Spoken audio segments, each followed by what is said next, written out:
IVM.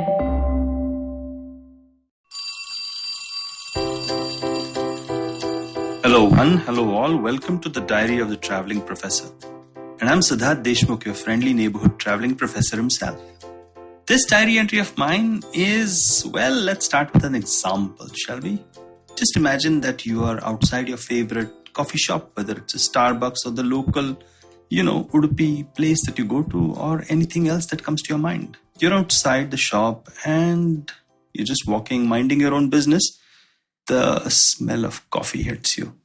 And you're a coffee lover, let's imagine, and you just feel so tempted to go in.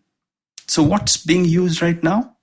Well, what's being used right now is a technique called priming. Priming impacts your subconscious and it makes you connected to the feelings that you like, the feelings that you perhaps dislike, and kind of shapes your behavior for you to retrace your footsteps back into the coffee shop and order your favorite cup of joe. So now, is this ethical? Is this unethical? I don't know, but all marketers do it. And it's something that is very important for us to understand, appreciate, perhaps master, and execute. Priming is key in today's day and age. Let's compare and contrast that with nudging. Let's just imagine that you've retraced your footsteps and you've gone in and now you stand behind the counter, let's say. And the barista asks you what you want and you say, hey, I want my favorite Americano. And he says, would you like some milk with it? And you say, no, thank you. I like my coffee dark. And then he says, oh, dark coffee, eh? Would you want a couple of delicious chocolate brownies to go with it? Because chocolate and dark coffee go well together. And you say, yeah, why not? Let me try that. So what's happened here? What's happened here is a nudge. So a nudge is quite different from a prime.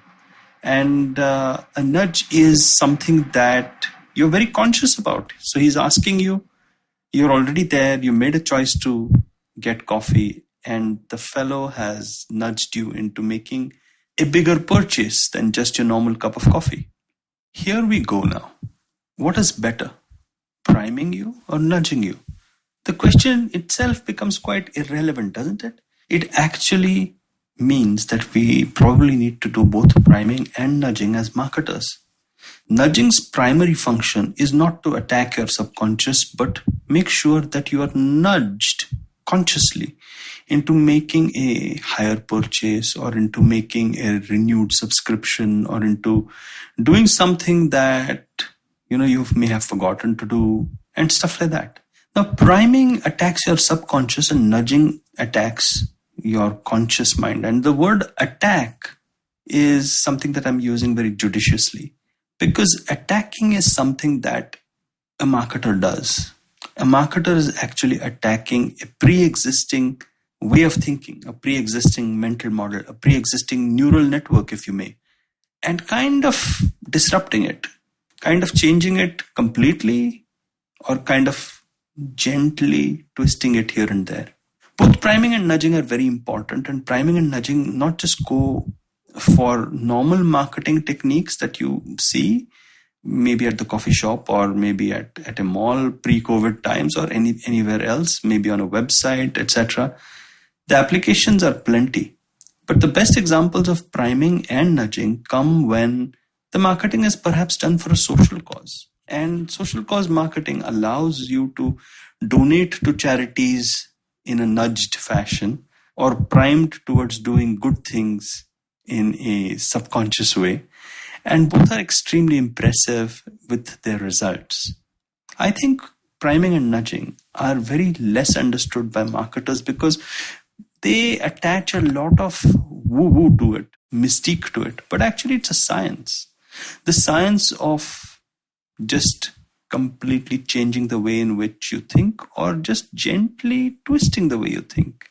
What priming and nudging actually achieve in doing is they avoid the typical push strategy that any overeager salesperson or overeager marketer does.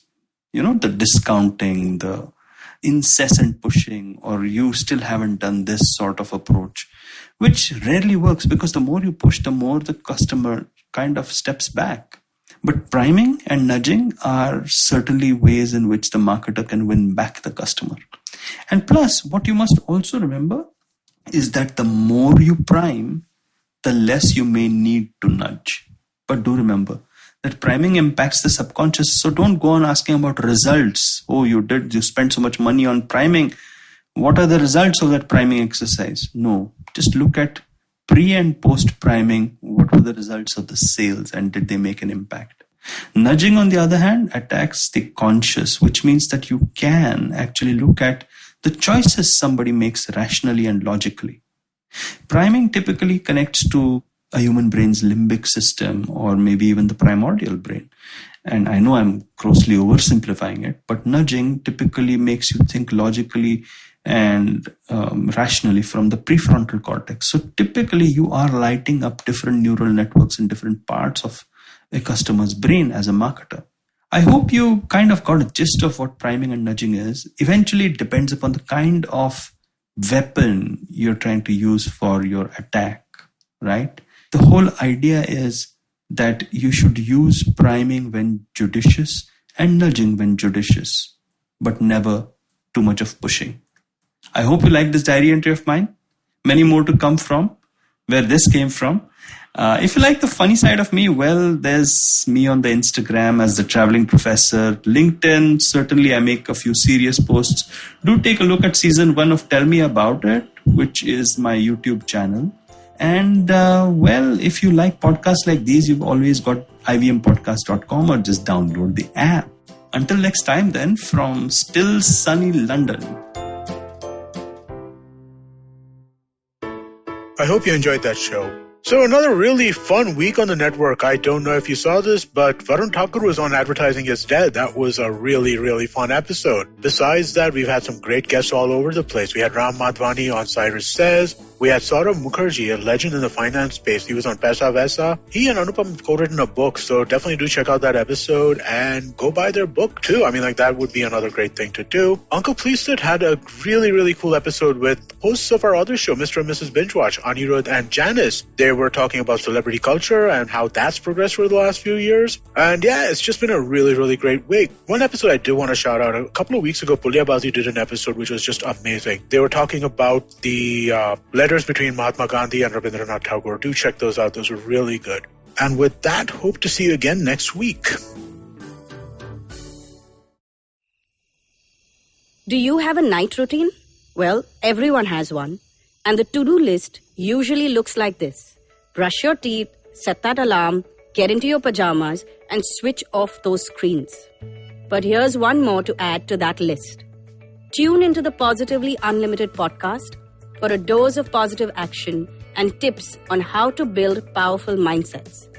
Episodes out every Monday on the IVM Podcast app, ivmpodcast.com, or wherever you tune into podcasts.